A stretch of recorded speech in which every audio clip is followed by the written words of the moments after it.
The story begins in an unassuming cafe on the streets of Seoul, South Korea. People are sitting around discussing a video Jin-soo posted on the internet. According to him, God will predict the time of someone's death. When that time comes, a Hellspawn will appear and take them to hell. He also released a video showing several monsters chasing a man. The audience didn't believe it. They thought he was talking nonsense. In another corner of the cafe, a man is shaking, staring nervously at the time on his cell phone, because he had received a prophecy from God that he would die at 1:20. As the hour approached, 3 monsters burst into the cafe. They threw the man to the ground. The man fled into the street with the 3 monsters in hot pursuit. Finally, the man was caught up by the monsters and beaten up. After beating him up, the monster's hand emitted a blinding light. The man was burnt to a crisp. Then the monster rushed to a hotel and disappeared before everyone's eyes. A man was killed in the street, and naturally, the police got involved. Due to the large number of witnesses and video recordings, the case attracted a great deal of public attention. A church called New Truth preached that it was God's judgment. The people who were killed were sinners. God was purifying the world of evil and attracted a large number of believers. The leader of this church is Jin-soo, who posted the theology on the internet. Mr. Chern is a veteran police officer. He was assigned to this case by his superiors. He brought his assistant to Jin-soo to ask him about the murder case, but Jin-soo suddenly laughed. Chern was about to retort when he realized that his daughter, had become a volunteer at the church. When she saw her father arrive, he turned around and left without saying anything. Chern had no choice but to investigate the case first. Jin-soo also told the story of why he founded the New Truth Church. He grew up in a Catholic nursery, but he always felt that there was no point in living. When he turned 20, he left the orphanage. He went to the Tibetan plateau alone to end his life there. That's where he met the 3 messengers of hell. He witnessed a human being judged. Jin-soo was shocked, and from that moment on, he found the meaning of life. For the next 10 years, he searched for a miracle. Finally, he realized God's will, so he founded the New Truth Church to spread God's will to the world. He wanted mankind to live more upright lives. Chern scoffed at the idea. He believed that mankind was capable of self-restraint and didn't need the so-called judgment of God. That's when Jin-soo asked him a soul-searching question. I heard Hyun-joo say, your wife was murdered. What's the murderer doing now? Has he served his sentence and returned to society to live his life? Do you think he's repenting now? These words left Chern speechless. When he got home, he remembered his wife's murder. The murderer was only sentenced to 10 years because he was a drug addict at the time, and was released from prison 6 years ago. This made Chen's faith begin to waver. Jing returned home after a busy day in another residential area. Her daughter was holding a cake and her son was shooting a video with his cell phone. It turns out that today is her birthday. Her 2 children had prepared a surprise for her, but the moment she blew out the candles, her son suddenly stared at her in horror. Jing turned around and saw a huge monster's head appear in the room, declaring that Jing would die in 5 days and be taken to hell. On the night of the woman's birthday, the so-called God found her. He declared that she would die in 5 days. Terrified, the woman rushed to the New Truth for help. She told her about the death prophecy, but the chairman, Jin-soo, was thrilled. He offered to pay her 3 billion won for a live broadcast of her trip to hell. Although the woman was scared, she wanted the money. If the prophecy is true, at least her 2 children will be able to eat and wear clothes after her death. It's the last thing she can do for them. If the prophecy is false, not only can she save her life, but she can also get the money. To make sure Jin-soo fulfills his promise, she found a lawyer, Hyun. She wants her to represent her. As a lawyer, Hyun has been investigating a group called Arrowhead. This group consists of fanatics who spread personal information about ex-convicts on the internet. It's causing a great deal of damage to social stability. It seems that Arrowhead is a member of the New Truth cult. When he found out that this was related to the New Truth, he agreed to work with Jing to ensure Jing's safety. She told Detective Chern. The next day, Hyun and Jin-soo came to Jung's house to discuss the payment of 3 billion won. In order to protect Jung and her children, she added a statement to the contract. The identities of Jung's family could never be revealed before the broadcast. Jin-soo had no problem with that. That's not what he's concerned about. He's concerned about what sins Jung has committed that will lead to God's judgment. In the face of Jin-soo's questioning, Jung's emotions began to break down. She seemed to have something to hide. Hyun stopped Jin-soo's questioning. At night, the Arrowhead organization broadcasted live on the internet. They told the world about Jung's trial. They also revealed the identities of her family. It turns out Chen's assistant is a member of Arrowhead. He was the one who leaked the information. His face was filled with fervor. Hyun-joo immediately rushed to Jing's house. In order to protect their safety, he planned to send the two children to Canada first. She bought tickets for the children and escorted them to the airport. She asked her relatives in Canada to take care of them. Meanwhile, Chen's daughter, He, called to say she'd be spending the night at her classmate's house. In fact, she's with Jin-soo right now. He learned from her that her mother's death 16 years ago was her fault. She's been living with the guilt all these years. What she hates even more is the man who killed her mother. Since the murderer was released from prison 6 years ago, Shez felt even more pain. Tonight she finally made up her mind to do something big. At Jin-soo's urging, he electrocuted her mother's killer.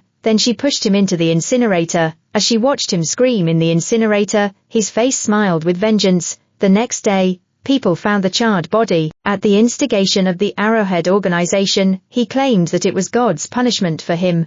Although he escaped the law, he could not escape God's judgment. Through this incident, more and more people came to believe in the existence of God. They gathered outside Jing's house and demanded that she confess to her crimes. Television stations and media outlets came to join in the fun, preparing to broadcast the next live broadcast. Soon the date of the prophecy arrived and a large number of believers showed up around Jing's house to witness the miracle. The police had to be dispatched to maintain order. A group of masked men appeared and they were the funders of the 3 billion won to see God's judgment up close. The New Truth Church also prepared a VIP table for them. As the time of the death warning approached, Jung felt more and more afraid. The feeling of waiting for death to come gradually broke her nerves. As the countdown ended, the 3 messengers of hell arrived as promised.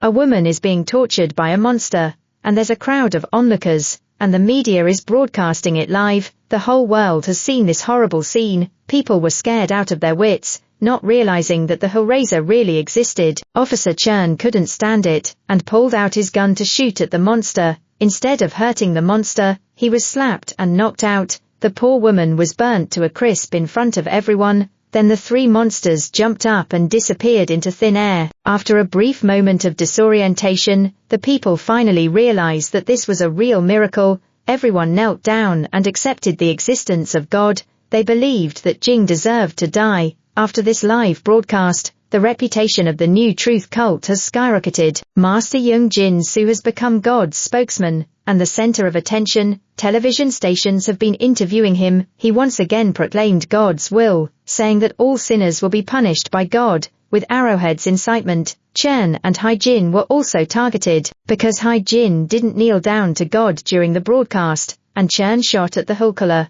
which is an insult to God. Chen also found out through the interview video. He found his missing daughter's jacket at Jin-soo's house. He rushed there in anger. When he arrived at Jin-soo's house, he realized it was full of believers. They even set up a tent just to see Jin-soo's face. They recognized Chen as the policeman who shot at Hellraiser. The irrational crowd surrounded him and kicked and punched him on the ground. At that moment, Jin-soo sent a video call. Only then did the believers stop beating. Jin-soo told Chen to find him at the Catholic nursery. If he wanted to know where his daughter he was, desperate to save his daughter, Chen rushed there. He met Jin-soo at the abandoned orphanage. Chen asked about his daughter's whereabouts. Jin-soo said he'd tell him where he was after he finished his speech. It turns out that 20 years ago, he received a death warning from God in this very same place. Now, there are only 10 minutes left before he dies. He's been living in fear for years, not knowing what he's done. Fear tormented him for 20 years, so he founded the New Truth. He preached about God's will so that the fear he felt would be given to all the people of the world,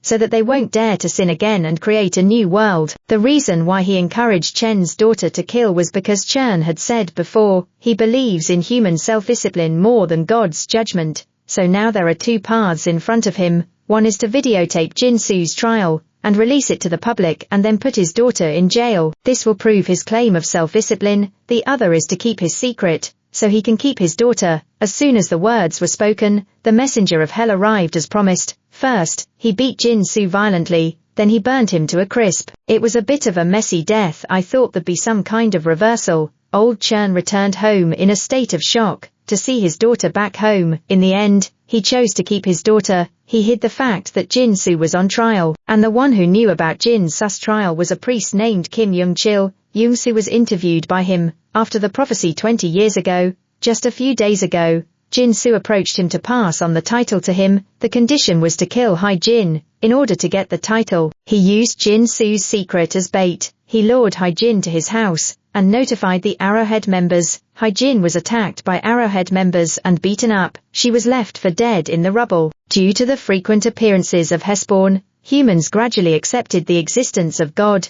New Truth became the #1 religion with more than half of the population. Many shrines were turned into exhibition areas for people to visit, to see the breath of God. And Jing was the first to be judged on live TV. Her home was turned into a museum. Her remains have also been preserved as exhibits. As the attention continues to grow, more and more trial scenes are being publicized. Many people, after being forewarned of their deaths, would find a deserted place and wait for the arrival of the infernal messenger. Some end their lives prematurely out of fear, but that doesn't help. Even if a person dies, the messenger of hell will appear on time to judge his soul and take him to hell. People are afraid to commit crimes for fear of being judged. The crime rate has gone down a lot, but that doesn't include Arrowhead. This organization, in the name of God, is more ruthless than the triads. Anyone who's been judged has had their loved ones harassed by them endlessly. This seemingly perfect new world is actually ruled by a mob. Kim Young-chil, who became the leader of the New Truth, has become a household name on the internet.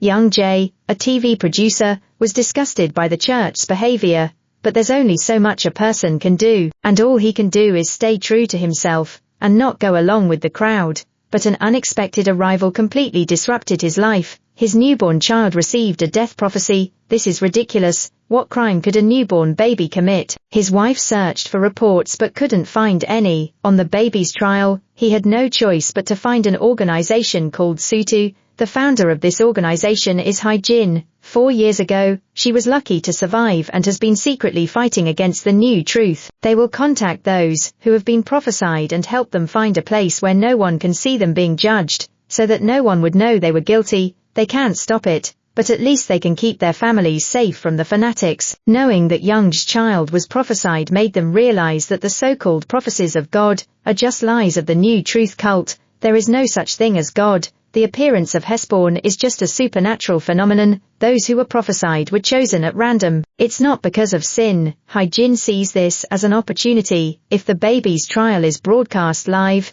it'll expose the lies of New Truth cult. It will disprove their so-called guilt theory. Young Jae is furious that you're trying to use him when he's dying. At the same time, New Truth received information. A man had received a death warning. In order to prevent him from escaping, Four Eyes and his men took him into custody. He told them that Sutu had contacted him. They wanted to help him go to trial quietly and make it look like his whereabouts were unknown. Kim Young-chil immediately ordered Four Eyes to arrest members of Sutu's organization. He called the TV station to broadcast the trial live, to convince people of the New Truth. From the podium, he listed the crimes committed by the men. The stage was filled with masked church members. The man's family was also brought to watch. The man couldn't accept that what he had done was not a terrible crime. He didn't have to die for it. Why would God be so cruel?